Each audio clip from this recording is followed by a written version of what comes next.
Welcome to the Baseball Enthusiast channel. Today we're going to be doing our mid-season rankings. So we're going to go pretty much straightforward into it, starting with the bottom five, moving our way up to the top 10, and slowly going more in depth on those teams that are on the better half.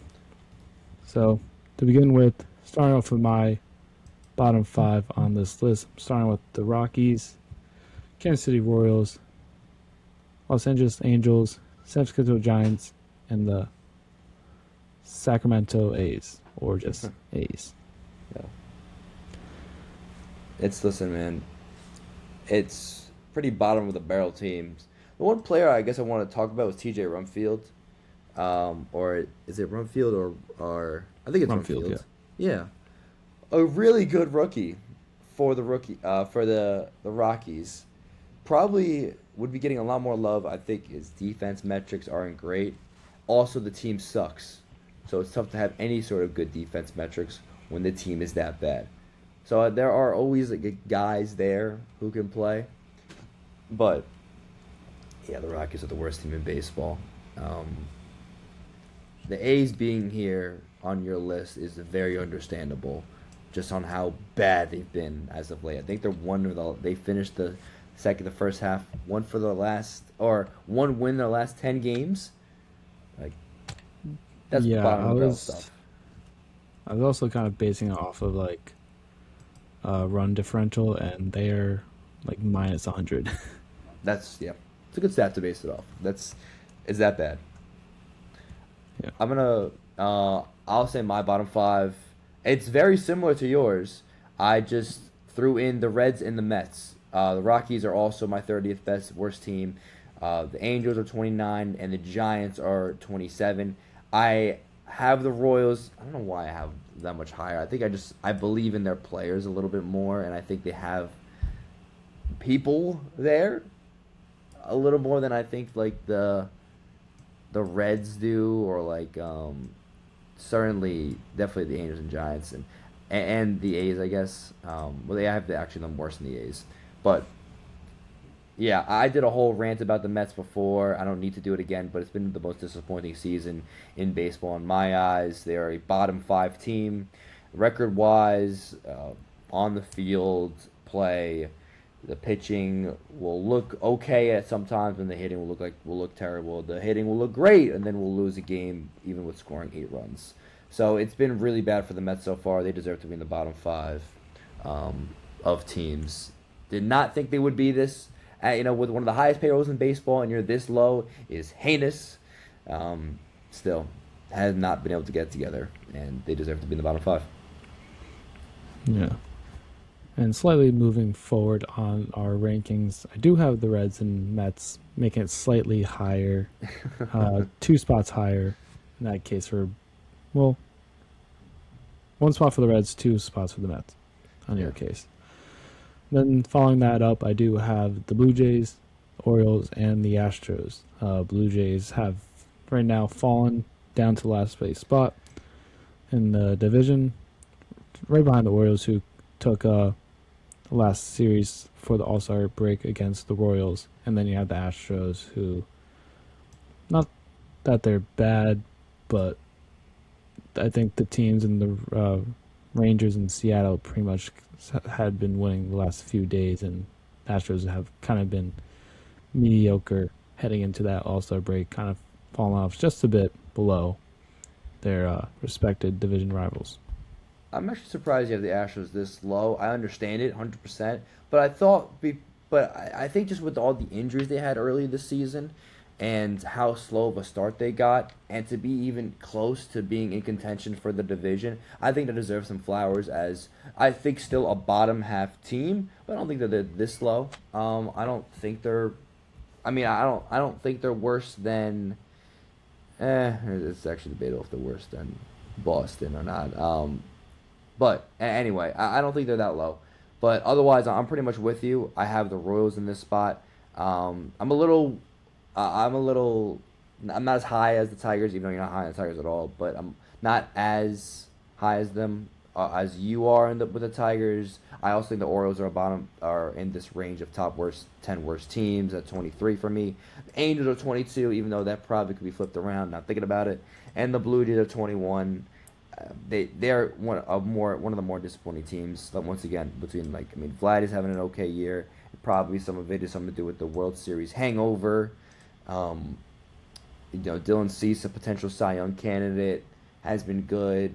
Trey Savage has been solid for the Blue Jays, I guess. Um, but otherwise, it just hasn't come together for another really disappointing team that you expect to be at least in contention. But we've seen this a bunch with World Series teams before, so it's not the first time, won't be the last.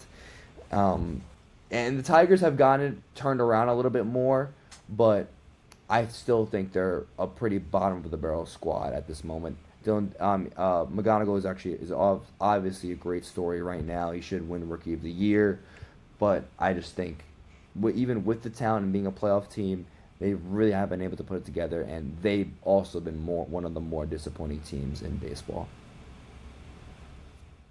Moving on to the next section that we have.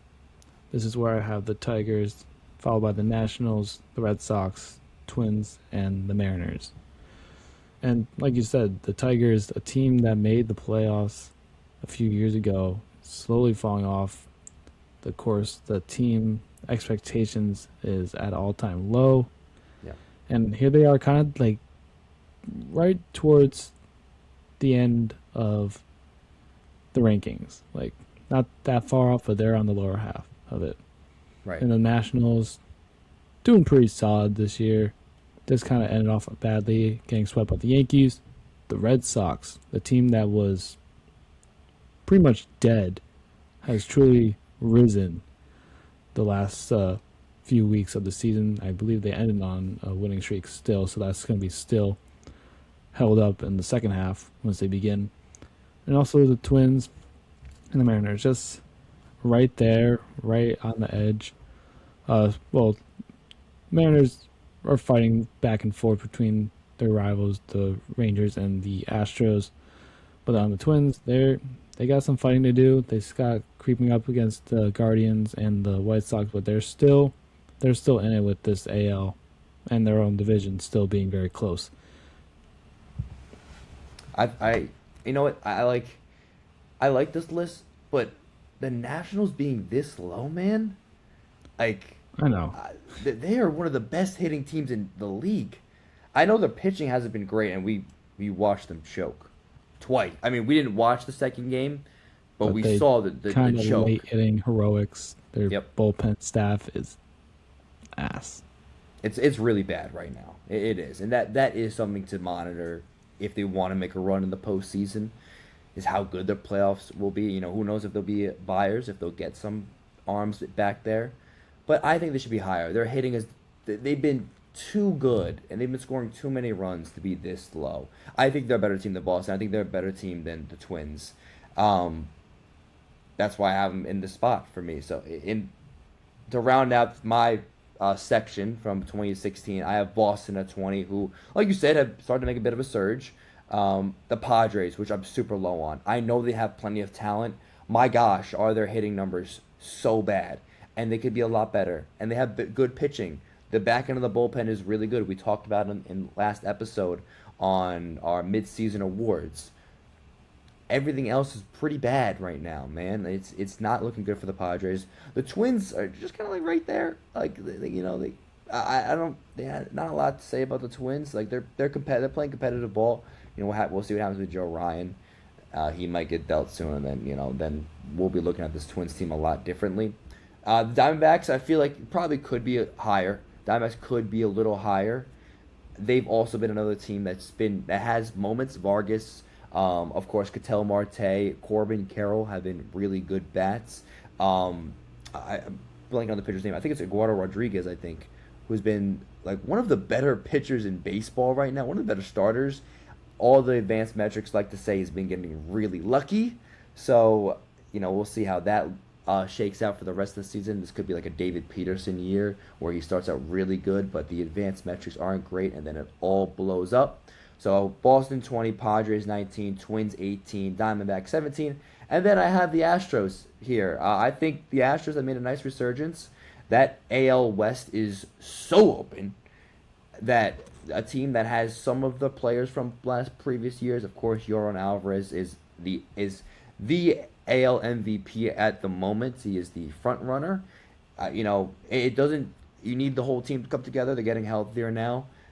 Josh, with Hader coming back, like I can see the vision where they can make a run at that division. So I'm gonna give the Astros a pretty solid leg, and they're just outside the top half of the league. Moving on to our next portion, I'm starting off with the Padres. Yes, their offense is has been very little to none with their star players, but they have a decent record. They're still doing. They're at the 15 spot. They're at the 500 spot. So it's not good, but I feel like they're just better than what you would say about them. Same with the D-backs. Kind of same thing. Just they're just there. There's nothing you could do when you have the Dodgers in front of you by so many games. Pirates, surprise team this year, followed by the Rangers and Marlins, just on the cusp of the top 10. Yeah. And the Marlins been pushing them this whole June and July. They've been on a heater. They've been on a heater. And the Rangers have kind of just been playing some 500 ball. They're still doing decent. I feel like they could spark at any time, either Yeah. positive or good. So, At this point, man, we have the Marlins in the same spot. I have them. We actually are. This part is pretty similar. Um, I'll just say what I have for this, like just outside the top 10, 15 through 11. I have Seattle. I have the Pirates. I have the Nationals. I have the Rangers, and I have the Marlins. And I'll start with Seattle first. I think we basically have them flip flopped. Not basically, we have them flip flopped. Their pitching has been always elite. It's always going to be really good. They're going to pitch. It's just always a question of the bats. Again, Cal Raleigh missed a lot of time. Naylor missed some time as well. Now they're both back in the order. Like I think like the bats have to come back. Cal Raleigh has to come back to form. Um, Julio Rodriguez is obviously manning center field right now. We haven't heard a ton from him. We're still waiting maybe to have like that breakout month. Maybe that's coming soon. But they're still like in that top half, I guess. The Pirates have been mashing the ball, which usually hasn't been the case for the Pirates in prior years. But they're playing, they're hidden, they're mashing. Shout out to Ryan O'Hearn. Of course, they're called like O'Neal Cruz still in center field has been better. Of Skeens, who's having a down year, is still pitching really well. It's a good team, man. It's a really solid team. They're in a tough division, so who knows if they can make the? They're not going to make the playoffs. Well, they could make the playoffs off winning division, but then the Cubs aren't that far out ahead. But still, it's tough to see them. The Nationals, I've said it before, they mash. I think they deserve to be in the top half of the league. The Rangers are also another team that can get really hot. They're a team that has some good talent. Jacob DeGrom is pitching really well for them. Brandon Nimmo has been all right. I'm just thinking about my Mets right now. Josh Jung there is, so they got some talent. And the Miami Marlins have been another really good hitting team, a surprise team that just before last year was looking at Sandy Alcantara as a trade piece, but now they're competitive. And salute to them for being competitive and keep sticking with their guns, bringing in a new manager from last season. Now looking really well, looking really good so far. They're just outside my top 10 too. now moving on just to our 10 to 9 spots. They're the same. It's the St. Louis Cardinals and the Cleveland Garland, which I believe are very similar teams when it came to the beginning of this year. I think Cardinals had definitely worse expectations compared to the Guardians, but they've both seemed to find a way. Guardians just uh, even with the White Sox in their own division, but the Cardinals are just below two monsters that we'll talk about later in the Cubs and the Brewers. So there's nothing you can do as the Cardinals. Just hope that you could sneak into the playoffs eventually later in the season, but Yeah, it's gonna be tough. yeah, that kind of nullifies point about the Pirates making the playoffs. Like they have a wild card spot to try and get to. It's just a tough division right now. And we're in the same boat. Yeah, I mean, you said it before in the last episode. The Cardinals are your surprise team. I That's very reasonable if the White Sox didn't exist for me. It's been a great story so far between their fans and Jordan Walker. Really, we both love him. Finally, after having negative WAR for the past couple seasons, I saw a tweet about that, to being the player that he is now is incredible. And the Guardians continue to be that team in the NL and AL Central. And of course, the resurgence of the White Sox has been incredible. But the Guardians still continue to pitch. Stephen Vogt has them playing always above what he feels like expectation to. At this point, you kind of expect to be really good. Maybe they're playing a little worse than what you would have thought. But the Guardians are still really good right now, and yeah, they deserve to be in the top 10. Going to be a really great finish to the season with that division. Now following that, we have the 8 and 7 spot in the rankings, and both Chicago teams, which is weird to say in this day and age. Chicago White Sox followed by the Chicago Cubs, and the White Sox, they were the laughing stock, and now they're kind of competing up with the Big Bro and the Cubs over here, who have they had their streak of winning, they had their low life of losing 10 in a row, and now they're kind of just pulling through. Hopefully, they could maintain this and compete with one of the top division leaders, the Milwaukee Brewers. So hopefully that can happen. PCA has been on a heater. We'll see how the offseason moves for both of these teams are going to take place. I could definitely see more for the Cubs. White Sox, not so much. They may be still in that learning aspect of their identity in the team. So they could make some moves to move forward in the second half, but probably not as much as the Cubs do moving forward. I think that's why we both have the Cubs a step above the White Sox.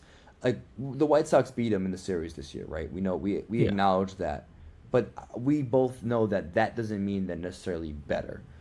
I think we both believe in the star power of the Cubs over the star power of the White Sox. And I'm saying star power because they got some dogs over there. Montgomery, Peters, Murakami are stars. Miguel Vargas, right? Like they're blooming and blossoming into those stars. We take the White Sox serious because they're in the top 10, right? Like, and I think we should absolutely take them serious. We just got to see it over the rest of this stretch. During this first half, they're playing like a top 10 team. We wouldn't be doing justice to this team if we didn't say we were. I still think the Cubs are playing better. I mean, there was a stretch where they were like, okay, really hot, and then really cold, and now they're back. Now, thanks to, I mean, you would think that Pete Crow Armstrong has helped that out a bunch. But the rest of the pitching has gone better. Bowen, I think his name is, pitcher for the Cubs, who was a reliever, who has been lights out. He doesn't have the innings requirement, but man, I'm like, he could make a run at like a Cy Young if Mizorowski and Sanchez weren't there. That's how good he's been. But the two Chicago teams right now, man, that's always so fun to think about from a fan's perspective, on how you have the north side and south side of Chicago both battling it out.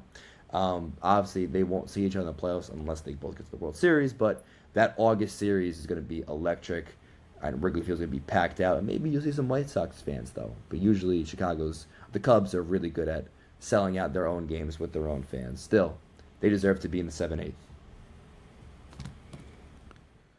Now following up our 6 and 5, this is kind of where we got mixed, even though I feel like the top 10 could usually be the easier part in this. Yeah.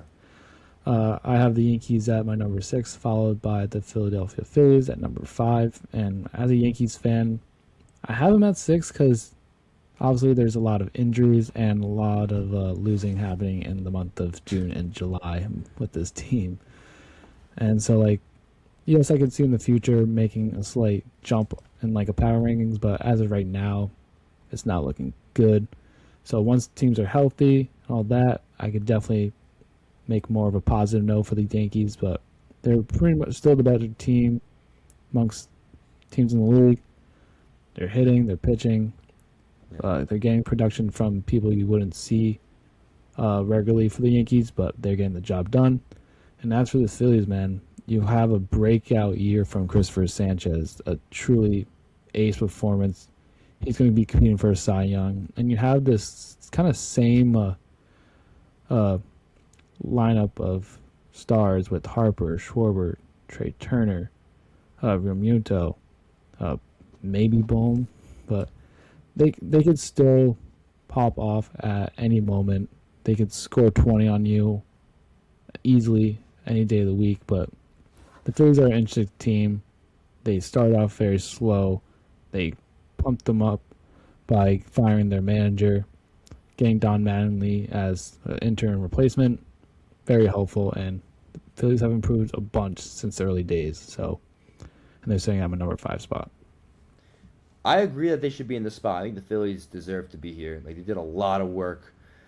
I mean, like it was kind of expect them to be good. Um, it's the same friggin' team, you know. Like nothing's changed. Like they lost some guys, sure, but Ranger Suarez being one of them, but same guys. Now Sanchez is the ace. I don't I want to give them credit though. They've been really good. They've been just like it's fun in Philly. Like Philly's a baseball town. It's not. I'm not. And the Eagles town. I would say it's football and baseball. We won't talk about that basketball team over there. They're they. It's cool to see the bank packed out and the Red October stuff. I'll give them that. Maybe they're going to make a push, and they're going to make a push for that division. That's why I have. And speaking of that division, I got the Braves in my 5 spot. I'm higher on the Yankees. I am a little higher on the Yankees. That's why they're not here. I think the Braves were really good, and that's why they're top 5. Like, even with Acuna out now, it's like it's still like they're getting good production from everywhere else. Ozzy Albies is playing like a freaking perennial like the all-star that he should be. Like Riley's been like all right, but not great. Baldwin has been electric for the Braves. They're getting, of course, elite pitching from Chris Sale. They have a like you wish Spencer Steer's hurt obviously, but he even when he was pitching wasn't great. You just need a little bit more consistency from some of those guys. Like the guys who were pitching great have not been that consistent aside from Sale. So I think that's the part that really needs to step it up. Michael Harris, of course, I can't forget about him. He's been close to an MVP level player. He's been like the most important player on the Braves so far. They're a top 5 team for sure. I have them at number 5, but they've been excellent. Their start to the season has been great. They've cooled off a little bit, but they're still the top of that division. It's going to be a great battle. The second half of the season between the Phillies and the Braves. Entering the top 4, I have the Tampa Bay Rays followed by the Atlanta Braves. And both these teams, Braves, one thing, last year they stunk. And now they're kind of back to what they were with their identity. And the Rays, man, their identity is just coming out of nowhere, just making everyone surprised and know the Tampa Bay Rays. And after a few seasons of not being the Rays that we had for a while, they're back. And just Cameronero, Diaz, Aranda, a lot of low superstar names you don't know in the baseball world right away, household names. They're not the guys, but you might see that now with like Rasmussen and McClanahan, who finally is healthy, back on the roster, so that's great news for them. And the starting pitching has been the quiet point for this Rays team. Like you wouldn't expect it, but they're one of the best pitching rotations right now in the league. Like their ERA, right off the top of my head, probably as like a mid 300 ERA for starting pitching. Yeah, and like you mentioned him before, but like Nick Martinez too being a part of that rotation, who was on the Reds, coming over, playing good baseball. The Rays are my top 3 team right now. I got the Yankees here because I'm more like I believe in the talent. I think like when healthy, I think they're still a top 5 team in baseball. They've had this pretty atrocious June and July, and they've still weathered the storm to be one of the better teams in the AL. I know that's not saying much, because the AL has been pretty bad, but I still think like with Fried, Rodon's been fine. Schlittler is an ace, is a Cy Young winner. You have better bullpen play than you've had. The defense has been shaky, and that could cost. Obviously, it could cost a World Series. You know that too well. But this Yankees team is still really, really good. I want to see them play a little bit more small ball. You know, if you got to win a game, and the good thing is, I think you could spin it the other way of like, okay, they rely on the home run to win their games. But if you got to win away with a long ball, man, and you have guys that can do that, I think that's just as impressive, if not more than impressive, than guys who can just string together a bunch of hits. Like if you just need that clutch home run, I think a lot of guys on this team can deliver for you, a bunch, 1 through 9, pretty much. Like Austin Wells even did it. He can hit a bomb every once in a while, right? Um, a squirrel finds his nut every once in a while, right? That's the same analogy there. But we got to give the Rays the respect they deserve. The Rays are the best team in the AL East right now. They're hitting really well, like Junior Caminero, dark horse MVP, like you said. I've been rambling on too much about this, but this is one of the better divisions in baseball, and these two teams have been the not only the two best teams in the AL East, they've been the two best teams in the AL. And the last two teams we gotta talk about. We both have them in the right spots. The Milwaukee Brewers, followed by the Los Angeles Dodgers. Yeah. Not much to say, I guess, for the Dodgers, but the Brewers probably going to make some off-season trades to compete with them. Even though I think they still can with their pitching staff, and I think the hitting could definitely improve upon that. But the top two teams are the top two teams, and there's no question about it. Shout out to Pat Murphy. Like he was brought like the Craig Counsell effect, right? That was like the whole storyline when he left and the Cubs came here. Um, every team every year they're just I mean since he's come it was now it's his third season they're gonna compete, and sure they're a small market team, but even they still paid Yelich. Like they still have their guys. Their development is crazy, whatever they got going on over there. Like Bryce Terang should have been an all-star. You know, of course Yelich, Jackson Churios, man, like eh, Mizorowski.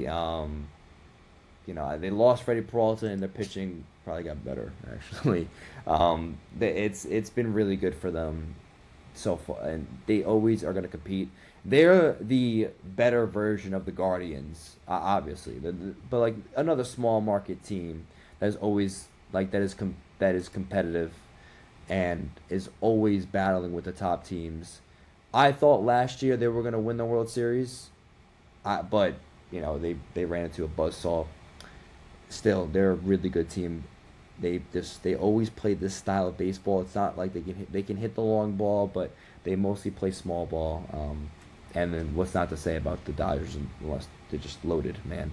Roki Sasaki coming back, actually being a competent arm, has been huge for them.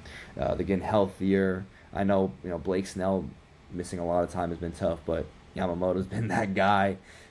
Freddie Freeman, of course, like the usual suspects. Mookie Betts, Will Smith, Andy Paz leading the league in ribbies.